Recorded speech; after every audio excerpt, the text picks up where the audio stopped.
Everybody, and welcome to the October 9th, 2025 Police and Public Safety meeting. I'm going to begin by taking attendance. I have Councilman Glenn, Town Supervisor Cassie Dorian, myself, Chief Twitty, Lieutenant Brennan, Town Clerk Michelle Martinelli, Town Attorney Finnan, we have Chief Benna, Comptroller Kara Parks. I have Confidential Secretary Kelly D'Arpino. Anybody else? No.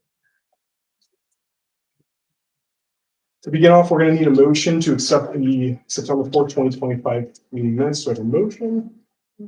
Second. Who was the motion? Me. Second. All in favor?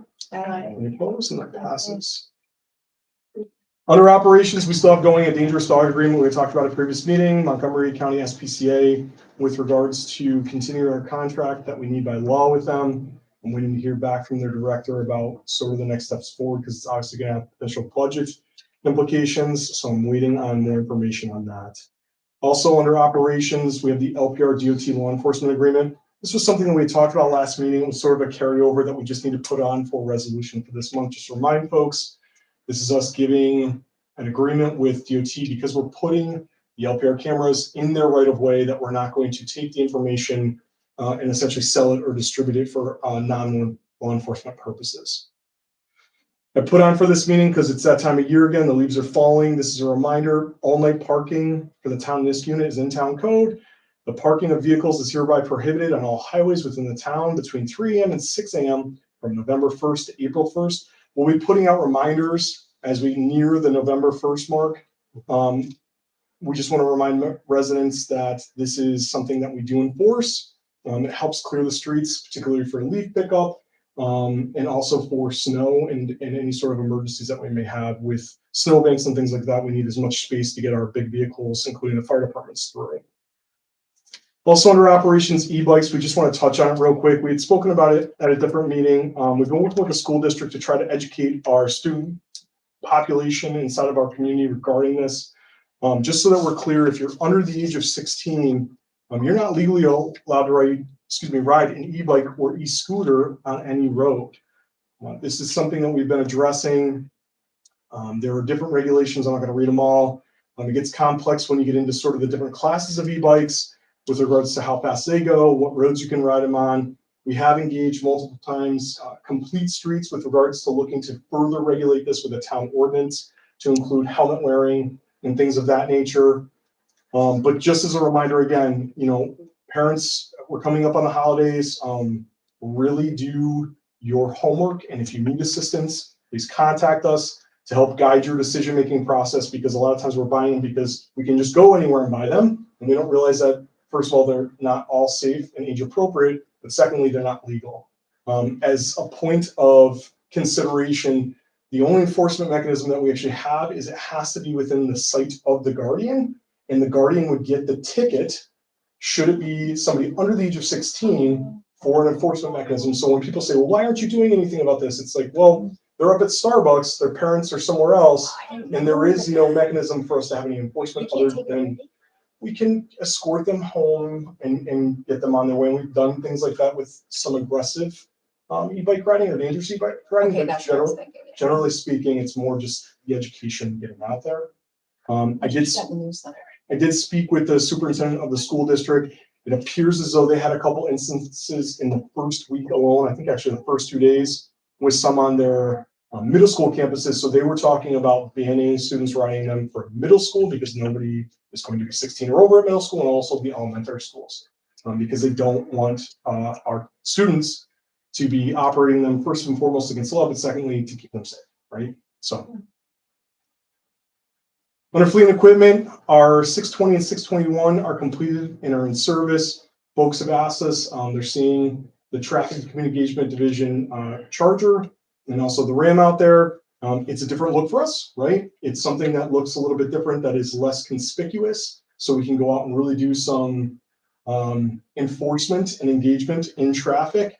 You're not going to see a white Niskuna police department car. They're black with some ghost lettering.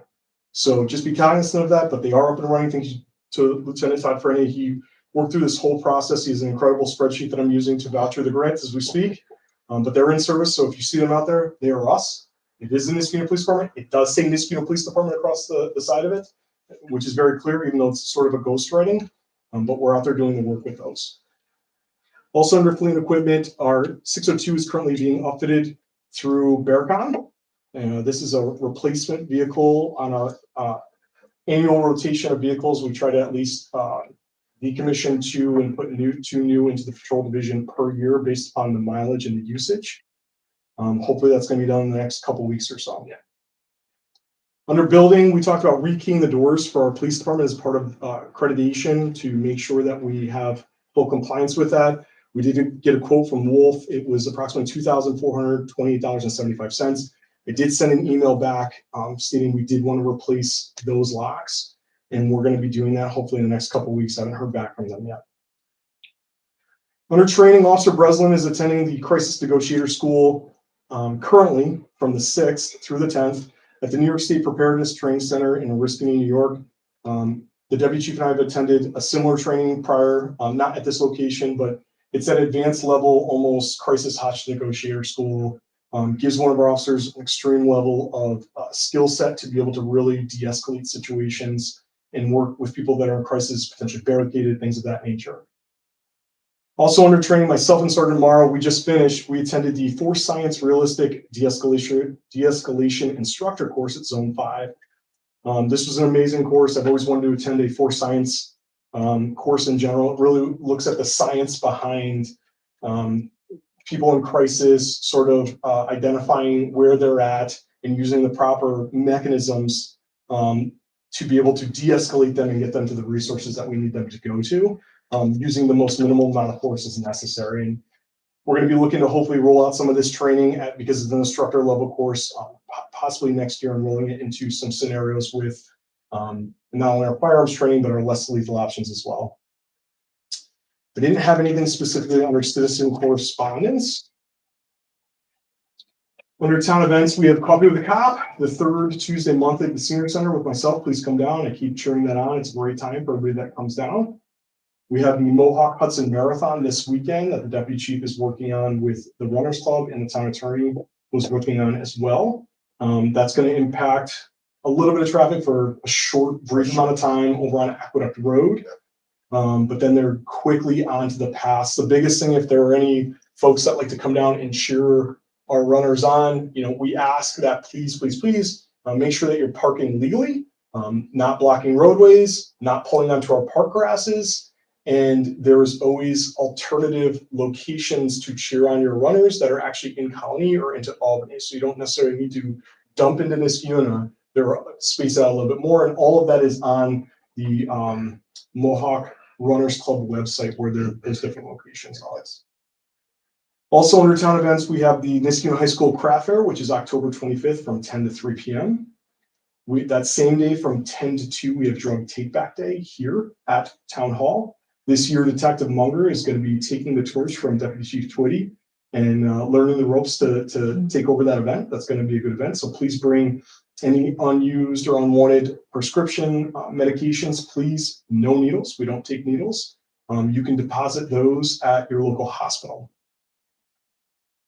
Lastly, under town events, we have the Town Niskuna Halloween event, which is October 26th from 3 to 5 p.m. We have I sat down with Lori Peretti and Courtney McGavro the other day from community programs. This is going to be bigger than it's ever been.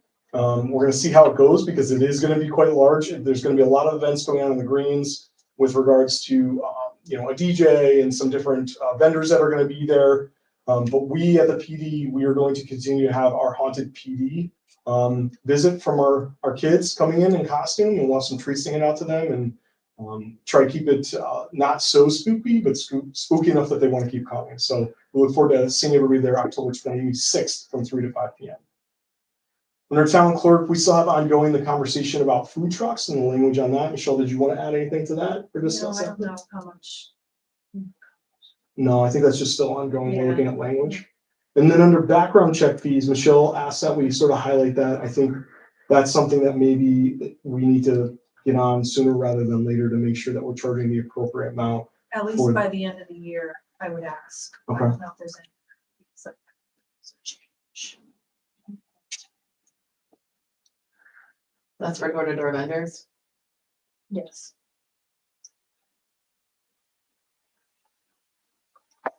don't know if we came up with an actual amount yet, but It varies, right? it varies.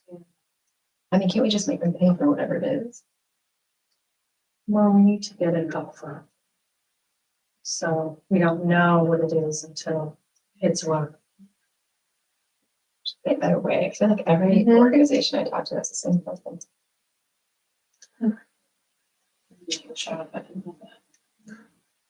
Do you have anything you want to add to the extreme risk protection order cases on licensed dollars and bus patrol? Just that they're constantly ongoing? Under fire departments, Chief Emmett, do you just want to speak about fire prevention month? Yeah, there's Fire Prevention Month going on right now, specifically Fire Prevention Week from the NFPA. That actually ends on October 11th, but fire departments across the nation stretch it out throughout the entire month of October. Stamford Heights Fire Department had their open house and Halloween event yesterday. We have ours going on the 25th from noon to 3 at our station. And Niskuna District 2 will be having theirs on October 27th from 5:30 to 8:30. Going along with what you're talking about, the e-bikes, that's the theme for this year is lithium ion battery safety and charge into fire safety. FPW.org is the website that they have to point everybody towards for further information, some printouts, even educational material for kids on lithium ion battery safety.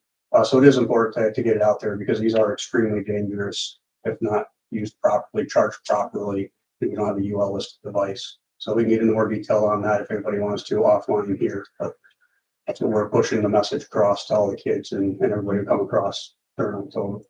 Chief, is it also still a burn ban right now? Is that in effect? It is. It's in Okay. effect until October 15th. Okay.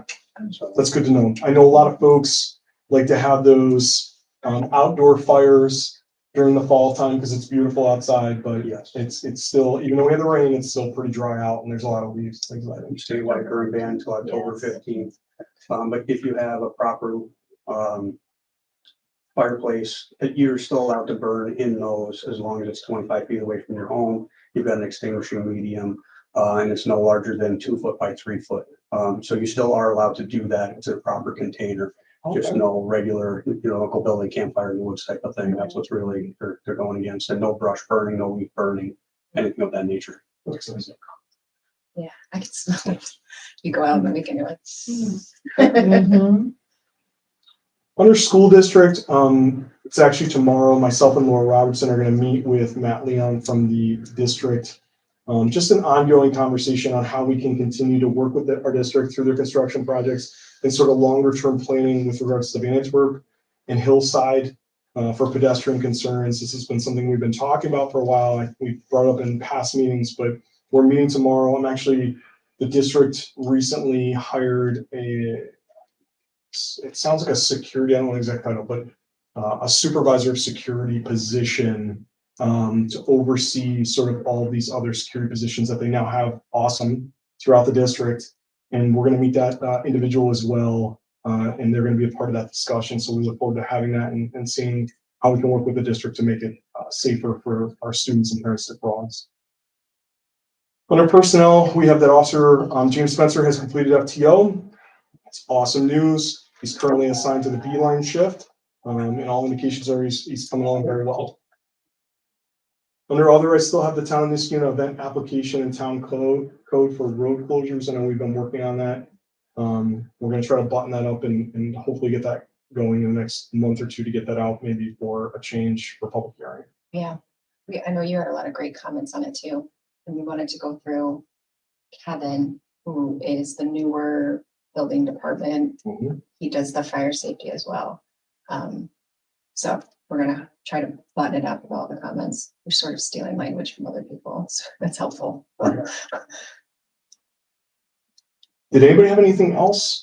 The only thing I had was sort of related to your VA Hillside discussion, is that I can't recall if I said this to you or not, the crossing button coming from CVS toward Van Antwerp on Balltown is broken, so it doesn't, so I think that's the state DOT? Yeah, that's state DOT. Okay, I just didn't know who I was supposed to give that information to.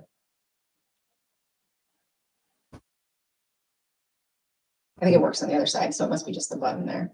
It's on the CVS side, you said, going CVS side. towards, Like you Van were Antwerp going, Road. yeah, exactly.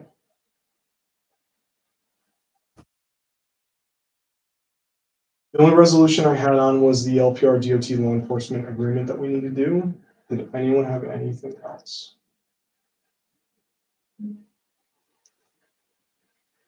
No? No?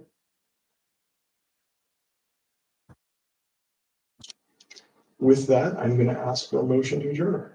Motion. Do I have a second? All those in favor? I, Thank you, everybody, for attending. The next meeting is gonna be scheduled for November sixth, 2025 at 3:30 PM.